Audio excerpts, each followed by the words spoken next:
মোবাইলে যতবার ছবি দেখলেন, নাচ দেখলেন, উলঙ্গ দৃশ্য দেখলেন, বা যাই দেখলেন, এই চোখ, এই কান, এই হাত, এই পাও যিনি দিলেন, যিনি শুধু দিছেন না বরং ব্যবহারের উপযোগী করছেন, তাকে একটা সেজদা দিতে মনে হইল না? আপনি মানুষ যুবক, তুমি মানুষ, তুমি মানুষ মিয়া। তাহলে জানোয়ার বলবা কাকে? একটা বারও তোমার মনে হলো না কথা? ফজর গেল, জোহর গেল, আসর গেল, মাগরিব গেল, এশা গেল, একটা সিজদা দিতেও মন চায় না। হায় হায় হায়, মুসলমান পরিচয়ধারী এত শক্ত হয় কেমনে বাপ? আমারে বলেন না, মুসলমান পরিচয়ধারী একটা মানুষ এত শক্ত হয় কেন, এত পাষাণ হয় কেন? আয় হায় হায়, যুবক তুমি ভুলে গেছো ভাইয়া, তুই মুসলমান। তোমার একবারও মনে হয় না এতগুলো মসজিদের আজান, এতগুলো মাইকের আজান? আমি ইউপি গেছি দারুল উলুম দেওবন্দ দেখতে, এই আমার অপারেশনের সময় 9 তারিখ, 8 তারিখ 9 তারিখ ছিলাম ওইখানে। পুরা রাজ্যে যে কয়জন মুসলমান আছে ইউপিতে, সেখানে মসজিদে আজান দেওয়া মাইক দিয়া সম্পূর্ণ নিষিদ্ধ, সম্পূর্ণ নিষিদ্ধ। আগরতলা গেছি, সেখানে দিল্লিতে গেছি, কত জায়গায় স্টেট আছে যেখানে গরু জবাই করা নিষিদ্ধ। কিভাবে মানবেতর জিন্দেগি পালন করছে মুসলমান, আশরাফুল মখলুকাত,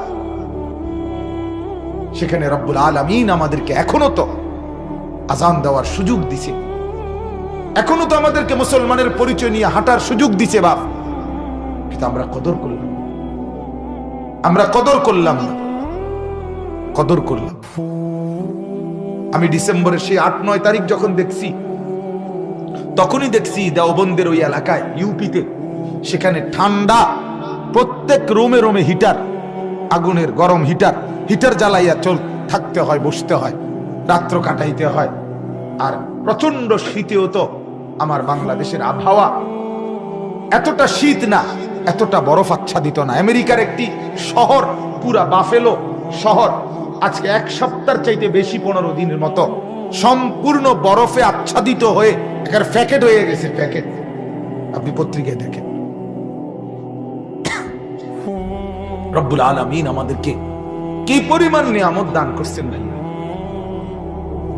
অথচ মালিকের কথা মনে হয় না, আল্লাহর কথা মনে হয় না বাপ। কেমনে বললে বুঝবেন? কেমনে বললে বুঝবেন? কিভাবে বললে বুঝতেন? আমি নিজেও বুঝি না, আমার যে আর গলা চলে না। এই জন্য আল্লাহ তাআলা বললেন, আমার বান্দা তুমি আমার জমিন ব্যবহার করো, ভোগ করো, কোনো সমস্যা নাই, শুধু এটা মনে রাখো আমার কাছে আসতে হবে, আমার কাছে ফিরতে হবে। ওয়া ইলাইনা তুরজাউন, আমার কাছে আসতে হবে। ইলাল্লাহি মারজিউকুম জামিআন, সবাইকে আসতে হবে, সবাইকে আসতে হবে। এখানে আছে কোরআনে আল্লাহ বলছেন, কুল হুয়াল্লাযী দারাআকুম ফিল আরদ ওয়া ইলাইহি তুহশারুন। আল্লাহ তাআলা বলে, জমিনে বসবাসের উপযোগী আমি করেছি, আমার কাছেই তোমাদেরকে ফিরে আসতে হবে, জমা হইতে হবে, একত্র হইতে হবে। অতএব এটাই আমার আজকে বক্তব্য আপনাদের কাছে। এই মূল কথা এটাই যে আমি আপনি প্রত্যেকে জীবন চলেন, বাবা, জওয়ান, বুড়ো, সবার কাছে ভাই অনুরোধ, চাকরি করেন, ব্যবসা করেন, লেনদেন করেন, আয় করেন, উপার্জন করেন, যে যাই করেন, দয়া করে এতটুকু শুধু মনে রাখেন, জীবন চলার পথে আমাকে আল্লাহর কাছে ফিরতে হবে। কার কাছে ফিরতে হবে বলেন না? অতএব যদি মনে করেন এটা আল্লাহর কাছে ফিরবেন, তাহলে নামাজ পড়েন, সেজদা করেন, আল্লাহর গোলামি করেন, হারাম ছাড়েন, গুনাহ ছাড়েন, অবৈধ উপার্জন ছেড়ে দেন, মদ জুয়া ছেড়ে দেন, সুদ ঘুষ ছেড়ে দেন, জিনা ব্যভিচার ছেড়ে দেন, অস্থিরতা উলঙ্গপনা ছেড়ে দেন, মার বোনের বেপরদিগি বন্ধ করে দেন। যুবক ভাই আপনারাও, তোমরাও ভাই, কলিজার সবটুকু দরদ নিয়ে বললাম, তোমরাও ভাই গুনাহ ছেড়ে দাও, ভাই গুনাহ ছেড়ে দাও, আল্লাহর কাছে যেতেই হবে। প্রতিদিন তাগড়া জওয়ানও কবরে যায় কি না বলেন না? নওজোয়ান তরতাজা মানুষ, আমার এক কাছের আপনজন, খুব মহব্বতের এক হাফেজ সাহেব, আমাদের কংসনগর এলাকার হাফেজ আবু নাইম এই কিছুদিন আগে এই মাসেই তাগরা সুন্দর জওয়ান ছেলে জানাজা পড়তে যাচ্ছে। ওনারা দুইজন হাফেজ সাহেব আরেকজনের তাদের কোন আত্মীয়ের মাঝ পথে কুমিল্লা ক্যান্টনমেন্টের আগে একটু মানে আর 1 মিনিট গাড়িটা চললে স্টপেজে যাবে নাইমে যাবে ওরা 1 থেকে 2 মিনিট সিএমএইচ এর সামনে থাকতেই বাসে সিএনজিটারে বাড়ি দিছে। তরতাজা জওয়ান হাফেজ সাহেব ওইখানেই মারা গেছে। যে যাচ্ছিল জানাজা পড়তে লোকেরা পড়ছে তার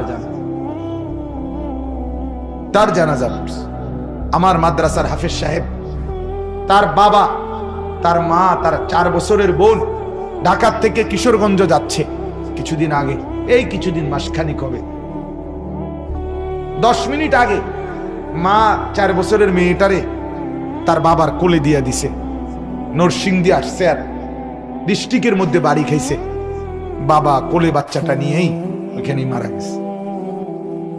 বাচ্চাটাও মারা গেছে, বাবাও মারা গেছে, মা শুধু বাইচা গেছে।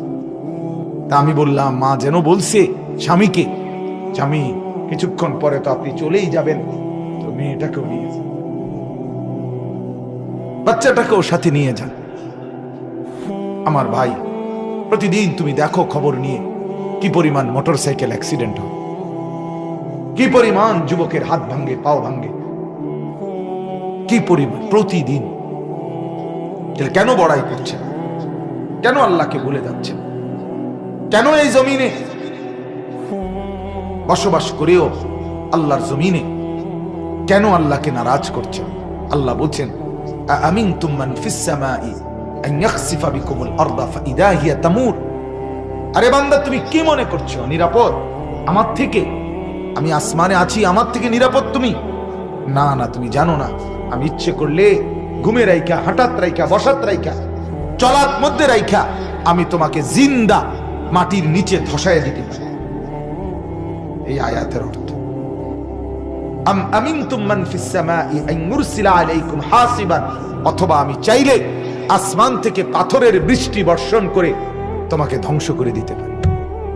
তুমি জানো না, ওয়ালাকাদ কাযযাবাল্লাযীনা মিন ক্বাবলিহিম, ইতিপূর্বে যারা নাফরমানি করেছে আমি তাদের এমন বহুকে ধ্বংস করছি। কারুনকে আল্লাহ তাআলা জমিনে ধসায় দিয়েছে। কওমে লূত আলাইহিস সালামের কওমের উপরে পাথরের বৃষ্টি বর্ষণ করে আল্লাহ তাআলা তাদেরকে তছনছ করে দিয়েছে, দুধের বাচ্চা সহ ধ্বংস করে দিয়েছে। এজন্য আমরা প্রত্যেকে ঘুরে ফিরে একই কথা ভাবি, গুনাহমুক্ত জিন্দেগি, ইবাদতওয়ালা জিন্দেগি, আল্লাহর কাছে ফিরতে হবে।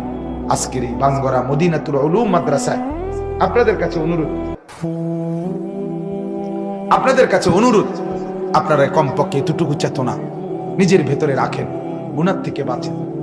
যুবকরা আমাকে মহব্বত করেন, আমি জানি ভাই, আমিও আপনাদেরকে কলিজার সবটুকু দিয়ে মহব্বত করি, কিন্তু মহব্বতের এই দাবিতে আপনারা বলেন, ভাই কেন ইসলাম ছেড়ে দিলেন? কেন আল্লাহকে ছেড়ে দিলেন? কেন ইসলামকে অপছন্দ করলেন?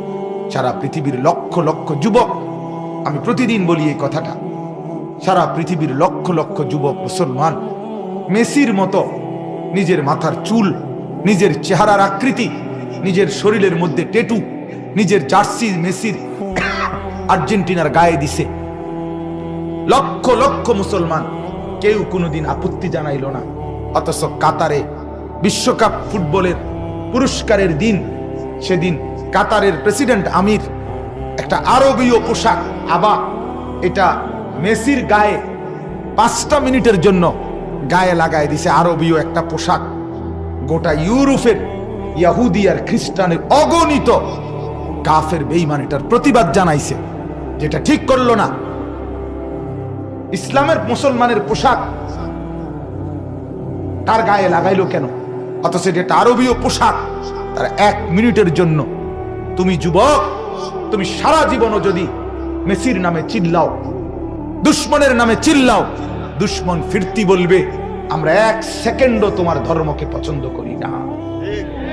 1 সেকেন্ড না, 1 সেকেন্ড, 1 মিনিট আমরা সহ্য করি। 30 বছর যে ভাই দাড়ি কাইটা দুশ্মনকে খুশি করলেন, 30 বছর পরে দুশ্মনকে একবার বলেন না, আমি তো 30 বছর তোমার মতো সেজেছি, তুমি একবার 5টা মিনিট আমার মাথার টুপি মুসলমানের এটা তুমি মাথায় দাও। কোন ইহুদি খ্রিস্টান জবাবে বলবে, তুমি বেকুব হইতে পারো, আমি তোমার মতো বেকুব না।